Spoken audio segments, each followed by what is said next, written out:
സാരങ്ങോട്ടോ തിരക്കിട്ട് പോന്നുണ്ടല്ലോ. എന്താ പോന്നല്ലേ? അവൻ അങ്ങനെ അങ്ങ് ഒറ്റക്ക് വിട്ടാ ശരിയാവില്ല. ഞാനും പോവാം. ഞാനും വന്നു.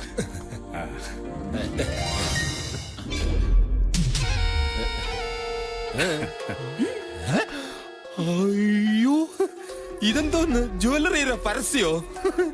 Super super. ഇപ്പൊ ജനകോടികളുടെ വിശ്വസ്ത സ്ഥാപനമായി. കുട്ടി എന്നാ ഇനി സലാലയിലും കൂടെ തുറന്ന് പ്രവർത്തനം ആരംഭിക്കുന്നേ? തിരിച്ചു പോരുമ്പോ സാവിത്രിക്കും എന്റെ മോക്കും വേണ്ടി അവിടെ വെച്ച് കരുതി വെച്ച സ്വർണ്ണാഭരണങ്ങളാണ് ഇതെല്ലാം.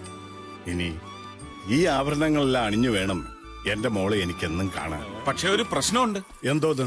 അനാഥാലയത്തിൽ നിന്ന് ശാലുവിനെയും കൂട്ടി ഇറങ്ങുമ്പോ ആ നേഴ്സമ്മ പറഞ്ഞത്. നേഴ്സമ്മ എന്തു പറഞ്ഞു? ഒന്നും പറഞ്ഞില്ലല്ലോ. ആ നേഴ്സമ്മ പറഞ്ഞു ശാലുവിന് സ്വർണ്ണം ഉപയോഗിക്കാൻ പാടില്ല. എന്തോ ഒരു അസുഖത്തിന്റെ പേര് അതെന്റെ നാവിന്റെ തുമ്പിലിരിക്കുന്നു. എടാ, തുമ്പത്തിരിക്കുന്ന അസുഖമല്ല, കരിനാക്ക്. എനിക്കുണ്ട്. അലർജി മറ്റോ ആണോ? അത് തന്നെ. തന്നെയുമല്ല, ഈ അസുഖം കൂടിക്കഴിഞ്ഞാൽ മരണം വരെ സംഭവിക്കാമെന്നും പറഞ്ഞു. എന്നോട് ആരും അങ്ങനെയൊന്നും പറഞ്ഞിട്ടില്ല. എന്നോട് പറഞ്ഞതാ. സാറിന് ഇപ്പൊ എന്താ വേണ്ടത്? പൂർണ്ണ ആരോഗ്യത്തോടുള്ള ഒരു മുള വേണോ, അതോ അലർജി മൂത്ത് ഒരു വശം തളർന്നു പോയ മുള വേണോ? നോ, എനിക്കെന്റെ മോളെ മതി. ഒരു റിസ്ക് വേണ്ട. ഇതെല്ലാം അഴിച്ചു വെച്ചാരെ മോളെ.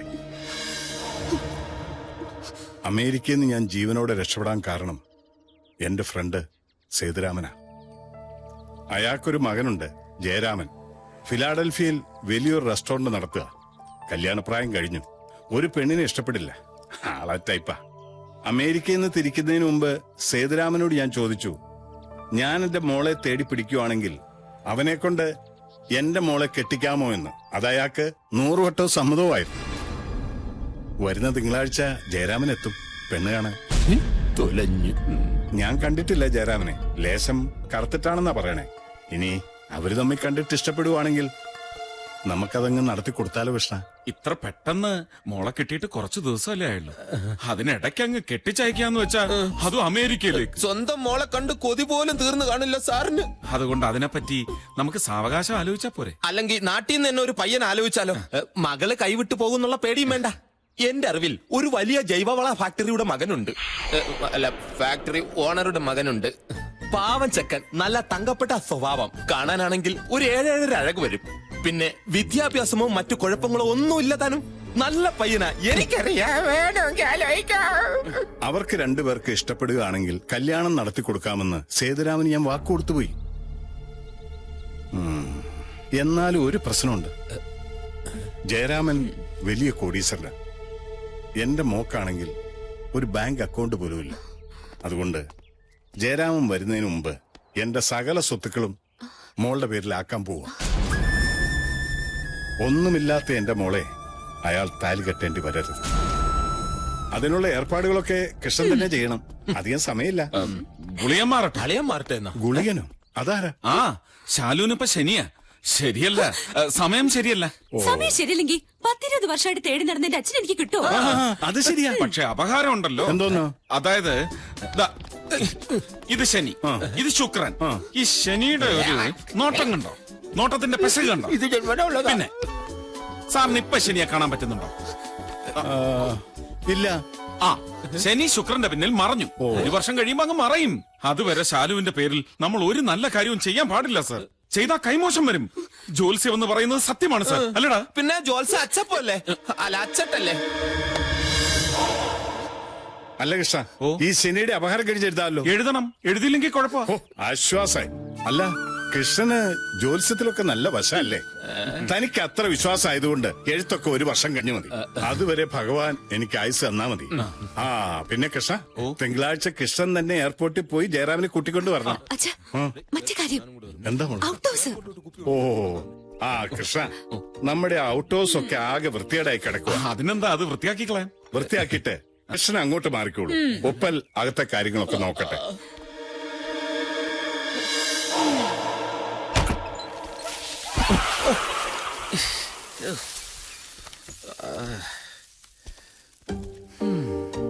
സംഭവിച്ചതെല്ലാം നല്ലതിന്, സംഭവിച്ചുകൊണ്ടിരിക്കുന്നതും നല്ലതിന്. ആ, ഇനി സംഭവിക്കാൻ പോകുന്നതും ദൈവമേ.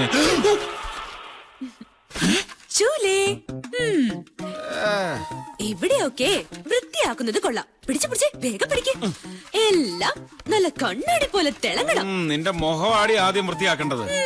എന്നിട്ട് നിന്റെ വൃത്തികെട്ട മറ്റേ മുഖം നാട്ടുകാരെ മുഴുവൻ വിളിച്ച് കാണിച്ചു കൊടുക്കും. അയ്യോടാ, എന്നിട്ട് എന്താ അങ്ങനെ ചെയ്യാഞ്ഞേ? ഏത് നിമിഷവും നീ അത് പ്രതീക്ഷിച്ചു. പെട്ടെന്ന് വേണം. ഇപ്പോ ബംഗ്ലാവിന് നേരെ ഔട്ട് ഹൗസിലേക്ക് ആയിട്ടുള്ളൂ. ഇനി ഔട്ട് ഹൗസിന് നേരെ തെരുവിലേക്കാ. അതിനു മുമ്പ് നമ്മളത് അറിയിച്ചില്ലെങ്കിലേ ഞാൻ തന്നെ ഗണപതിയോട് അങ്ങ് ചെന്ന് പറയും. മോളെ കൊണ്ടുവന്ന വിശേഷങ്ങളൊക്കെ പറയട്ടെ.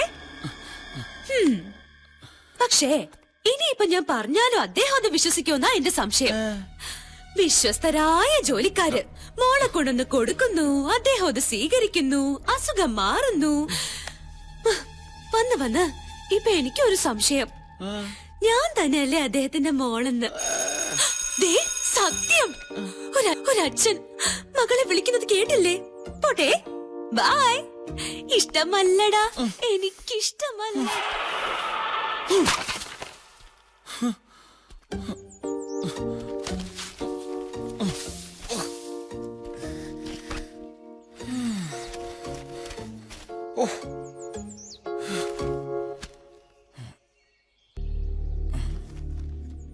ധ്വജപ്രതിഷ്ഠാ കർമ്മം ഈശ്വരൻ നമ്പൂതിരി, കോടാമ്പുഴ ക്ഷേത്രം മേൽശാന്തി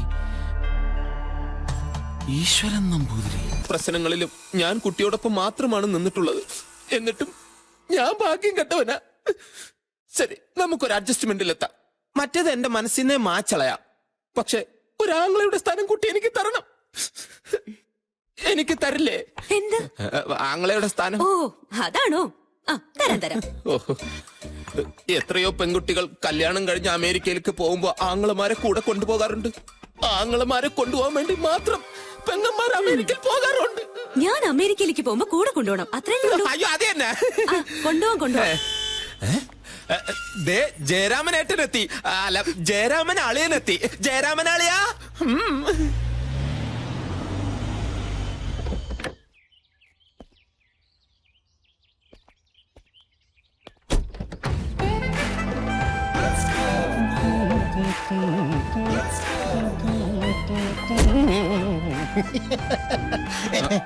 പറഞ്ഞല്ലോ, ഓർമ്മയുണ്ടല്ലോ. പെണ്ണിനെ ഇഷ്ടപ്പെട്ടില്ല പോരെ മതി. എന്റെ പൊന്ന് സാറേ, എത്ര പ്രാവശ്യം റിവേഴ്സൽ എടുത്താണ് ഈ ഡയലോഗ്. അങ്ങനെ അങ്ങ് മറക്കുവോ?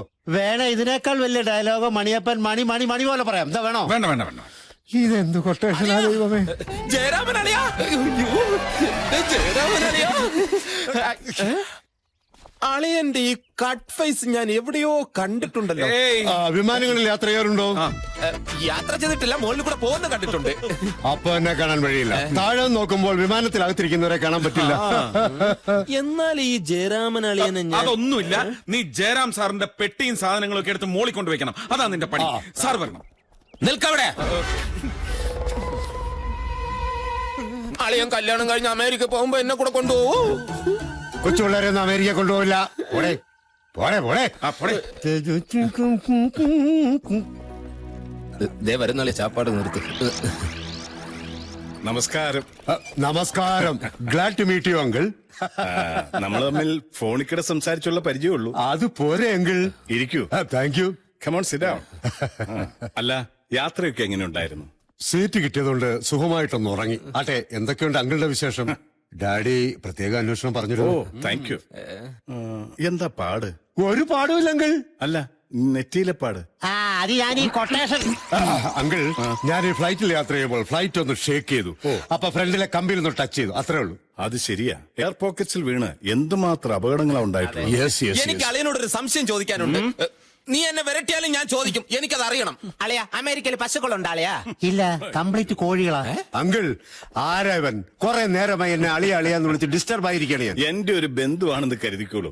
അത്രമാത്രം ഉപകാരമായി എനിക്ക് ചെയ്തിരിക്കുന്നത്. അതുകൊണ്ടല്ലേ ഞാൻ കയറി അളിയ അളിയാന്ന് വിളിക്കുന്നത്. എനിക്ക് വേറൊരു സംശയം അളിയാ. അതെ, നമുക്കിനി മോളെ വിളിച്ചാലോ? ജയരാമൻ സാറാണെങ്കിൽ പ്ലെയിനിൽ നിന്ന് ഇറങ്ങി കാറിൽ കയറിയപ്പോ തുടങ്ങി ചോദിക്കുക, മോളെങ്ങനെയാ. ഞാനാണെങ്കിൽ മറുപടി പറഞ്ഞു മടുത്തു. ഇനി ജയറാം സാർ നേരിട്ട് കണ്ടോട്ടെ. ശരിയാ, പ്രധാന കാര്യം ഞാൻ അങ്ങ് വിട്ടു. മോളെ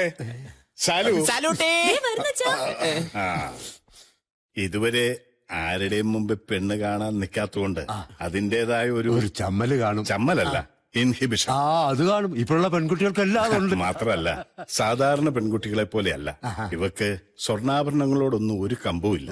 എല്ലാം വെച്ച് പൂട്ടിയിരിക്കുക. ഇവിടെ തന്നെയാണോ അതോ? അല്ല, ബാങ്ക് ലോക്കറിൽ. ഇതിലേത് വാർത്ത വായിച്ചിട്ടാണ് അവള് സന്തോഷിച്ച് തുള്ളിച്ചാടിയത്? ആ ദാണ്ട് ഇത് തന്നെ, ഷക്കീല വീണ്ടും സിനിമയിൽ സജീവ. ഓ എടാ അതിന് അവക്കെന്തിനെ സന്തോഷം, നിനക്കല്ലേ? അത് തന്നെ. വായിക്ക്, വായിക്ക്. വിജയനെതിരെ കുറ്റപത്രം സമർപ്പിച്ചു. ഏത് വിജയൻ? ആർക്കറിയാം? മുല്ലൂരിൽ ആന വിരണ്ടു. ദാ